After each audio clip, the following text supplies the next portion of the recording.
क्योंकि वह अभी तक खुद नहीं आया है। 5 मिनट के लिए गांव में आने का उसने वचन किया है, चाहे धरती इधर से उधर हो जाए। परशुराम का वचन खाली नहीं जाता। 4 तारीख की रात में ही मिस्टर यंग साहब अपने 30 सिपाहियों के साथ खेसरीपुर आ धमके। उन सबों ने घोड़ों के सौदागरों का बेस बनाया था। मुखिया के दरवाजे पर वे लोग ठहर गए। गांव वालों ने जाना घोड़े के सौदागर लोग मेले को जा रहे हैं। मुखिया और चौकीदार के सिवा असली भेद कोई नहीं जानता था। 5 तारीख का सवेरा हुआ। परशुराम ने जो ही घोड़े पर चढ़ना चाहा, त्यों ही छींक हो गई। एक साथी का नाम रहीम था। घोड़े की सवारी और निशाना लगाने में कोई मुकाबला न था। रहीम ने परशुराम को रोकते हुए कहा, कहाँ जा रहे हैं आप? परशुराम बोला, चंपा का कन्यादान देने। तुमको तो सब हाल मालूम करा दिया था, रोको मत, रुक नहीं सकता। रहीम बोला, बात यह है कि यंग साहब अपने 30 सिपाहियों के साथ उधर ही गए हैं। उन लोगों ने सौदागरों का भेष धरा है, मगर मेरी नज़र को धोखा नहीं दे सकता। परशुराम बोला, घूमने दो, क्या करेगा यंग साहब? रहीम बोला, मालूम होता है कि मूर्ख बुढ़िया ने आपके मिलने का हाल अपने गाँव वालों को बयां कर दिया। पुलिस को आपके जाने का हाल मालूम हो गया है। परशुराम बोला, संभव है तुम्हारा अनुमान सही हो, लेकिन इसी डर से मैं अपने वचन को तोड़ नहीं सकता। एक लोटा पानी से उऋण होना है मुझे। अच्छा, तो मैं भी साथ चलता हूँ। जो वक्त पर साथ दे वही साथी है। तुम्हारी क्या जरूरत है, तुम यहीं रहो। आपको अकेला नहीं जाने दूंगा, नमक हरामी नहीं करूंगा। दोनों घोड़े पर सवार होकर खेसूपुर की ओर चल दिए। वे उस समय बिहारी के दरवाजे पहुंचे जब चंपा के फेरे पड़ गए और कन्यादान का समय आ गया था। अपने घोड़ों की बागडोर रहीम को पकड़ाकर परशुराम उतर पड़े और घर में घुस गए। 5 मोहरों से परशुराम ने चंपा का कन्यादान सबसे पहले किया और बाहर जाने लगे। गांव वाले जान गए इस व्यक्ति ने ही 5 गाड़ियां भेजी थी। श्रद्धा के मारे उन लोगों ने परशुराम को घेर लिया। मारे खुशी के बुढ़िया की बोलती बंद थी।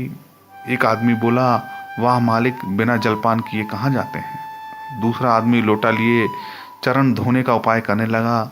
तीसरा आदमी परशुराम को बैठने के लिए अपना साफा धरती पर बिछाने लगा। चौथा आदमी दौड़ा और एक दोने में मिठाइयाँ भर लाया। परशुराम ने कहा, कैसे पागल हो तुम लोग? जिस कन्या का कन्यादान दिया उसी का भोजन कैसे करूँगा? इतना कहकर वे घर से बाहर आ गए। घोड़े पर चढ़ते चढ़ते परशुराम ने देखा कि अंग्रेज साहब सतल बल से उनको घेर लिया।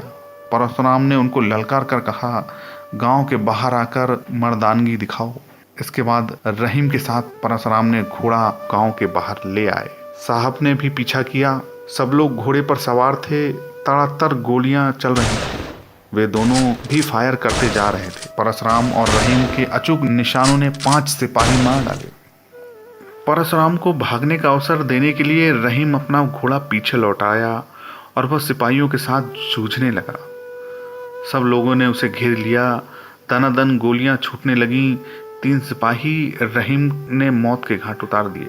उसके शरीर में 4 गोलियां घुस चुकी थीं। एक गोली घोड़े को लगी। घोड़ा और सवार दोनों ही गिरकर मर गए। तब तक परशुराम 1 कोस आगे निकल गए थे। साहब ने रहीम को वहीं छोड़ा और परशुराम का पीछा किया। 3 कोस के बाद परशुराम दिखाई पड़े।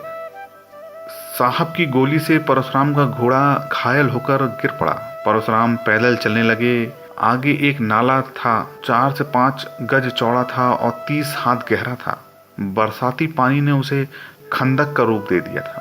परशुराम ने कूद कर उसे पार करना चाहा, परंतु पैर फिसल गया। वे उस खंदक में गिर पड़े। किनारे यंग साहब आ खड़े हुए। नीचे अंधेरा था, साफ साफ दिखाई न पड़ता था। ज्यों ही साहब ने नीचे झांका, त्यों ही परशुराम ने गोली चला दी। अंग्रेज साहब तो बच गए, मगर उनकी टोपी उचक गई। सिपाहियों ने गोली चलाई। परशुराम एक किनारे छिप गए। अंग्रेज बोला, 30 हाथ गहरे गड्ढे में गिरा है, लेकिन वहां से भी निशाना मार रहा है। शाबाश बहादुर, शाबाश। जब तक परशुराम ने आवाज के निशाने पर एक गोली छोड़ दी। साहब के पास खड़े एक सिपाही की खोपड़ी उड़ गई। साहब ने कहा, हमारे 9 आदमी मर चुके हैं, पर डाकू का एक ही आदमी मरा है। एक सिपाही था राजपूत। उसने आगे आकर कहा, मिट्टी गिराकर डाकू को दबा देना चाहिए। आवाज का निशाना साधकर परशुराम ने गोली चलाई। राजपूत बेचारा मरकर गिर गया। साहब ने कहा, वेल परशुराम, वेल, बहुत बढ़िया, तुम बाहर आ जाओ, हम तुम पर बहुत खुश हैं। तुम एक बहादुर और बहुत ही साहसी आदमी हो, हम तुम्हारे निशानीबाजी से बहुत खुश हैं। परशुराम ने जवाब दिया, मैं अपना वचन पूरा कर चुका, एक लोटा पानी का ऋण चुकाने गया था, वह चुका दिया, अब मरने का डर नहीं है। साहब बोले, अगर तुम डाका डालना बंद कर दो और कसम खाओ तो मैं तुमको वायस राय से कहकर छुड़वा लूंगा। इत्मीनान करो और बाहर आओ, तुम अपनी बात के धनी हो और मैं भी अपनी बात का धनी हूँ, आज से तुम हमारे दोस्त हो। परशुराम बाहर निकल आए और आत्मसमर्पण कर दिया। अंग्रेज साहब ने उसको गिरफ्तार कर लिया और आगरा ले गए। कुछ दिनों मुकदमा चला, मगर अंग्रेज साहब ने परशुराम को साफ बरी करा दिया। परशुराम ने समझ लिया, अच्छा उद्देश्य होने पर भी आखिर डकैती थी बहुत बुरी चीज, उसका समर्थन हो ही नहीं सकता। अतएव उस काम को छोड़ दिया। वे साधु हो गए और अपने साथियों को नेकी का जीवन व्यतीत करने का उपदेश दिया। परशुराम ने हरिद्वार में जाकर 5 साल घोर तपस्या की, गंगा जी की बीच धारा में खड़े होकर शरीर त्याग दिया। परशुराम ने यह दिखला दिया कि विपत्ति को देखकर भी वचन का पालन करना चाहिए।